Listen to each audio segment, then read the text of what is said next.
இரண்டாம் கட்டமாக விடுபட்ட பத்திரிகையாளர்களுக்கு மனைப்பட்டா வேணும் என்று கொடுத்திருக்கிறீர்கள்.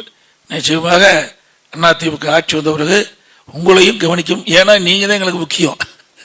ஏன்னா நாங்கள் எவ்வளவுதான் பேசினாலும், எவ்வளவுதான் செய்தி வெளியிட்டாலும், எவ்வளவுதான் திட்டங்களை கொண்டாந்தாலும் மக்களுக்கு கொண்டு போய் வந்து சேர்க்கக்கூடிய பணி செய்கின்ற அங்கமாக இருக்கின்றவர்கள் இந்த பத்திரிகை ஊடகம். அதனால உங்களுக்கு அதிமுக ஆட்சியில் நிறைய செய்வோம். அதே போல உண்மை செய்தி போட்டால் போதும். எங்களுக்கு ஒன்றும் வந்து பொய் செய்தி வேண்டியதே கிடையாது.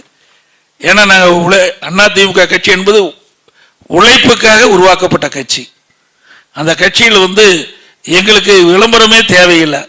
நாங்கள் உழைக்கின்ற உழைப்பு மக்களுக்கு போய் சேர வேணும். அதுதான் எங்களுடைய பிரதான கோரிக்கை.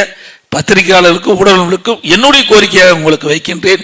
உங்களுடைய கோரிக்கையை எந்த அளவுக்கு முக்கிய முன்னுரிமை கொடுக்கின்றோமோ அதேபோல் நாங்கள் சேவை செய்வதற்காக பொன்மனச்செம்மல் புரட்சித் தலைவர் எம்ஜிஆர் அவர்களும் இதயம் புரட்சித் தலைவர் அம்மாவும் இருபெரும் தலைவர்கள் உருவாக்கிய அனைத்து இந்திய அண்ணா திராவிட முன்னேற்ற கழகம் மக்களுக்காக பாடுபடுகின்ற இயக்கம்.